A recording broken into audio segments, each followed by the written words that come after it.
Pemirsa, kampanye akbar Jurus Pamungkas menggalang simpati dan dukungan masyarakat yang digelar secara terbuka dan masif. Ya, kemudian apakah efektif mendulang suara rakyat?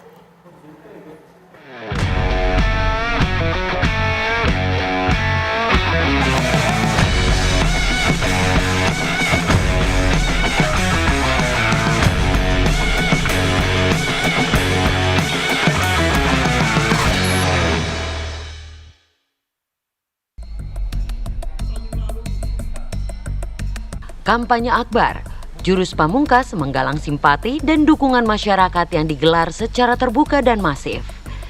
Sambil berorasi politik menyebarkan gagasan, program, visi misi dan janji politik yang tidak jarang dibalut dengan konser musik pun dilakukan untuk mendulang suara pemilih pada ajang Pilpres yang akan digelar pada tanggal 14 Februari mendatang. Para simpatisan yang hadir pada gelaran kampanye akbar mempertontonkan jumlah pendukung yang membludak menjadi simbol kemenangan dari masing-masing capres dan cawapres. Efektifkah gelaran kampanye akbar dengan ribuan massa ini mendulang suara saat di TPS nanti? Tim TV One mengabarkan.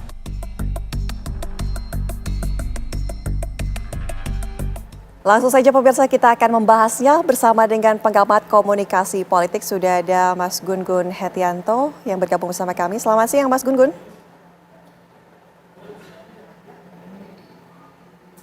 Ya, Mas Gun-Gun, bisa mendengar kami?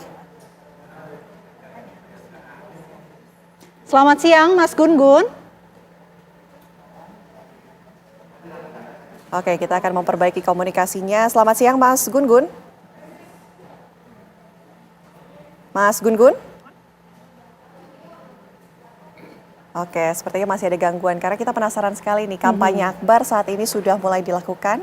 Hingga nanti tanggal 10 Februari menjelang pemilihan umum di sebetulnya ini sudah berlangsung sejak minggu lalu ya. Betul. Nah, ya, minggu lalu sampai nanti 10 Februari 2024. Nanti kita akan tanyakan langsung kepada Mas Gun-Gun. Kita coba sapa lagi. Mas Gun-Gun, selamat siang. Bisa mendengar kami? Oke, Mas Gun-Gun, suaranya mungkin bisa dibuka, Mas. Mas Gun-Gun, suaranya belum terdengar. Tampaknya kita harus perbaiki dulu komunikasinya, pemirsa. Usai jeda kami akan melanjutkan dialog dengan pengamat komunikasi politik sesaat lagi. Ya, pemirsa, langsung saja kita sapa kembali pengamat komunikasi politik Mas Gun-Gun Hetianto. Mas Gun-Gun, selamat siang. Selamat siang. Oke, Mas Gun-Gun, dari minggu kemarin sudah dilaksanakan kampanye akbar hingga nanti tanggal 10 Februari. Nah, sebenarnya seefektif apakah untuk mendongkrak elektabilitas dari kampanye akbar yang dilaksanakan para paslon ini, Mas? Oke, sebenarnya ya rapat umum atau kampanye terbuka seperti sekarang itu tidak akan terlalu banyak memberi insentif elektoral ya. Kalau kita lihat dari pengalaman-pengalaman pemilu sebelumnya seperti 2019 atau 2014, karena sebenarnya sebagian dari pemilih itu, sebagian besar ya tentu, itu sudah punya preferensi pilihan ke masing-masing pasangan calon dan proses afiliasi itu sudah mulai terbentuk kecuali ada dua hal. Pertama ada faktor extraordinary ya yang bisa mengubah situasi. Contohnya misalnya kesalahan yang dibikin oleh pasangan calon. Atau yang kedua ada benar-benar pendekatan yang tepat sasaran terutama berbasis segmen yang itu kemudian bisa dioptimalisasi dimulai dari perhatiannya pada saat rapat umum seperti sekarang ini. Tetapi kemudian dibawa ke pendekatan basis teritorial dengan canvassing atau micro targeting. Ini mungkin bisa menambah insentif elektoral, terutama perolehan suara pasangan calon di segmen-segmen tertentu. Tetapi kalau hanya sekedar misalnya rame-rame, ini sebenarnya tidak banyak mengubah ya. Kayak misalnya ini sekarang seperti di layar ini ya, ini kan hadir banyak kerumunan begitu, yang belum tentu itu seluruhnya yang datang kerumunan itu berdasarkan partisipasi, melainkan bisa sebagian diantaranya itu mobilisasi sebenarnya. Tetapi ya ini kan menjadi satu di antara 9 metode yang kemudian diakui di dalam konteks kampanye persuasif di Indonesia dalam konteks kampanye pemilu. Dan itu sah-sah saja dilakukan, tentu meskipun tidak terlalu menyumbang suara signifikan, paling tidak itu bisa memberi tambahan ya suara, dan itu penting bagi pasangan calon. Kenapa? Karena fragmentasi kekuatan politik di 3 poros itu bisa saja kemudian menguntungkan di antara pasangan calon yang berkompetisi, paling tidak ya bisa masuk putaran kedua jika kemudian pemilu itu berjalan 2 putaran begitu. Nah, kalau kita lihat misalnya sekarang rasa-rasanya sudah semakin mendekati tanggal 14, tetapi belum ada satu pasangan calon yang betul-betul bisa melampaui ya persentase 50% plus 1, sehingga kemudian maka proses komunikasi persuasif ya seperti ini akan dilakukan paling tidak untuk memalingkan perhatian, kemudian memantik interest, kemudian ada hasrat untuk kemudian mempertimbangkan, dan akhirnya kemudian diharapkan menjadi basis pemilih baru. Karena kalau pemilih lama ya yang sudah jadi strong voters gitu pada pasangan calon 1, 2, 3 itu rasa-rasanya sudah sulit tergoyahkan untuk tetap berada dalam pilihannya masing-masing. Artinya memang yang ditargetkan dalam kampanye Akbar ini adalah para swing voters dan juga undecided voters, tidak seperti yang strong voters yang memang sudah menetapkan pilihannya, Mas. Iya, memang kalau swing voters masih bisa dipengaruhi, ya undecided voters itu juga sebagian kecil mungkin bisa dipengaruhi. Biasanya kalau undecided voters yang kritis, pengaruhnya itu lebih banyak misalnya dari debat ya, meskipun itu juga debat capres-cawapres 5 kali itu kalau kita lihat persentasenya juga tidak terlalu menyumbang suara signifikan. Pengalaman-pengalaman pemilu sebelumnya hanya berkisar 2,5, mungkin kalau bisa dioptimalisasi bisa sampai 5%. Jadi antara 2,5 sampai 5% begitu ya.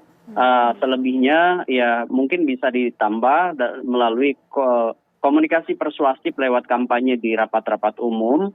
Dan yang paling penting, signifikan nih di fase-fase akhir seperti ini adalah penguasaan basis teritorial di zonasi yang sudah ditentukan. Zona primer, sekunder, tersier, begitu berdasarkan win number atau number kemenangan di wilayah-wilayah yang kemudian sudah dipetakan ya berdasarkan geografinya, demografinya, psikografinya begitu, dan itu yang kita sering sebut sebagai segmenting ya dalam political marketing. Ya tentu kan sekarang dari sejak 70 lalu masyarakat kita, pemilih kita kan terpapar political brandingnya ya.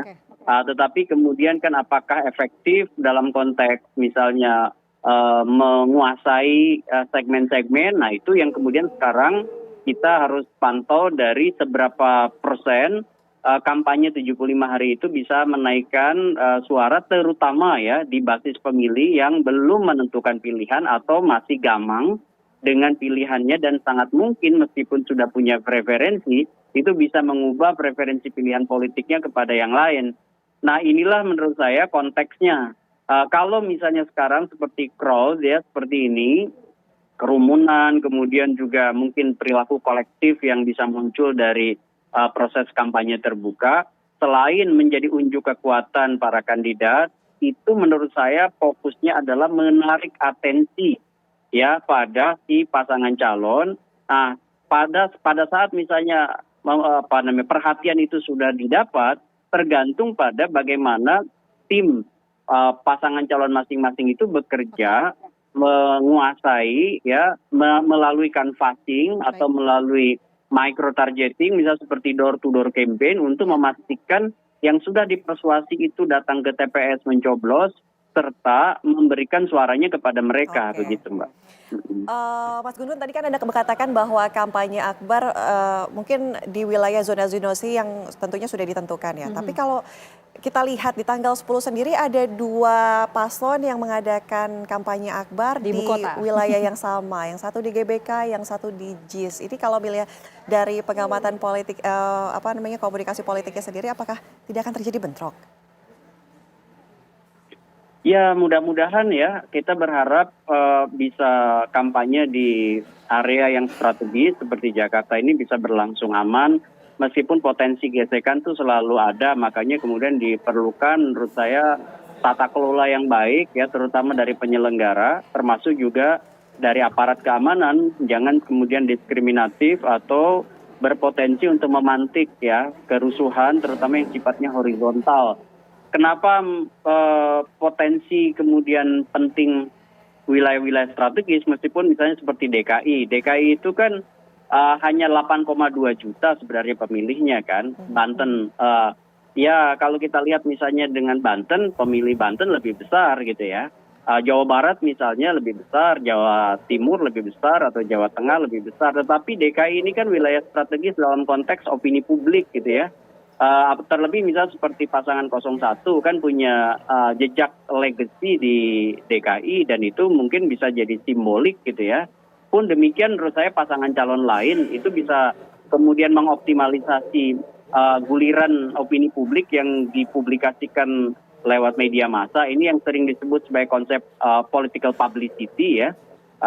Sangat mungkin kemudian punya efek terutama dalam konteks framing ya, dalam konteks misalnya pengemasan atau bingkai opini publik yang berkembang sehingga kemudian bisa diamplifikasi atau diresonansikan, bisa digaungkan se-Nusantara dan itu kemudian bisa menyumbang opini positif atau kalau tidak misalnya tidak hati-hati itu juga bisa kemudian backfire, bisa menjadi opini negatif.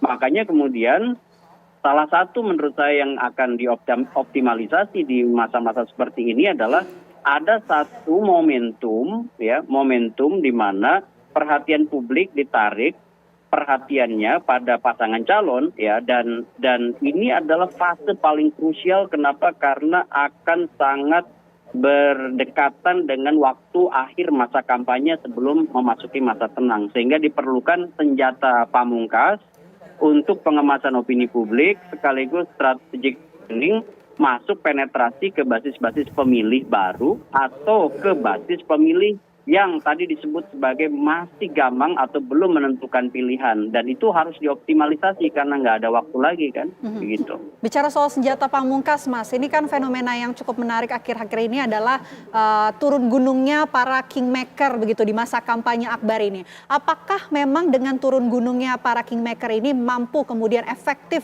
untuk bisa mendulang suara menjadi senjata yang disebutkan tadi untuk bisa menggait para pemilih yang dicari ataupun belum bisa memutuskan pilihannya sampai saat ini? Ya, itu memang diharapkan begitu ya, menjadi reference power ya, menjadi kekuatan rujukan para tokoh, para public figure yang kemudian punya mungkin kekuatan opini ya, kekuatan resonansi atau kekuatan menggaungkan apa yang kemudian dibicarakan dan menjadi program orientasi si kandidat. Tetapi dalam bacaan saya di hampir rata-rata pemilu langsung sejak 2004 ke sini, yang paling banyak menentukan itu sebenarnya adalah tokoh-tokoh yang punya daya ikat di lokal-lokal gitu ya. Tokoh-tokoh yang jadi reference power di masing-masing wilayah teritori, yang itu biasanya menyumbang sangat tebal.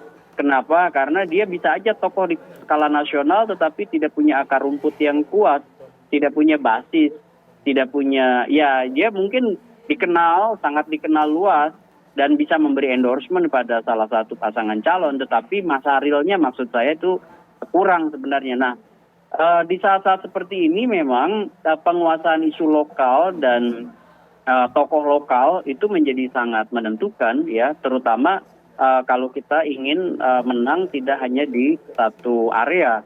Dan kemenangan di banyak area, terutama di battleground utama misalnya seperti wilayah atau provinsi-provinsi dengan jumlah pemilih besar, itu menjadi sangat penting dan strategis bagi menyumbang suara tebal atau signifikan bagi pasangan kandidat yang bertarung. Oke, Mas Gun-Gun, lantas interaksi seperti apa yang seharusnya dilakukan oleh Capres-Cawapres untuk mendongkrak mungkin popularitas, elektabilitas saat ini di masa-masa terakhir? Ya, itu memang harus dioptimalisasi melalui gini ya. Ini kan ada satu peluang di fase akhir, tinggal beberapa hari ke depan begitu, itu untuk memastikan satu, si kandidat itu tidak punya masalah atau sebut aja ini damage control ya, atau harus ada upaya untuk mengontrol potensi kerusakan. Kenapa? Karena serangan akan semakin masif terhadap pasangan calon ataupun tim. Ya, maka kemudian tentu potensi-potensi kerusakan harus dikanalisasi dengan baik. Misalnya isu hukum kah, isu asusila kah, isu misalnya keretakan tim. Itu yang pertama. Karena itu harus kemudian menjadi basis. Kemudian yang kedua, yang paling penting untuk meraup suara itu adalah daya ikat di wilayah paling dekat dengan TPS-TPS di mana suara itu ada. Jadi kalau kemarin itu makro misalnya entah itu menaikkan popularitas, menaikkan tingkat penerimaan atau akseptabilitas maupun tingkat keterpilihan, elektabilitas, sekarang itu sudah harus mulai didorong pada memilih di TPS, dan memilihnya itu adalah memilih si pasangan calon. Sehingga kemudian dari pengenalan, dari menarik perhatian, sekarang ke action untuk kemudian datang ke TPS dan mencoblos. Nah, makanya kemudian jejaring komunikasi, jadi kalau ditanya apa strateginya sekarang adalah menguatkan jejaring komunikasi, terutama untuk memastikan mereka yang sudah dipapar informasi terkait dengan si kandidat itu benar-benar bisa menjadi pemilih real di hari H atau di tanggal 14 Februari. Serta tentu adalah pengamanan di hari H. Kenapa? Karena banyak potensi kecurangan yang harus ditutup dengan kesiapsiagaan masing-masing pasangan calon untuk kemudian mereka mengamankan suara yang sudah dicoblos oleh para pemilih, terutama dalam proses dan tahapan rekapitulasi. Baik, penguatan jejaring komunikasi dan juga pengamanan pada saat pemilihan itu juga penting dilakukan. Terima kasih banyak Mas Gun Gun atas waktunya membahas mengenai kampanye Akbar di Apa Kabar Indonesia Siang. Selamat siang.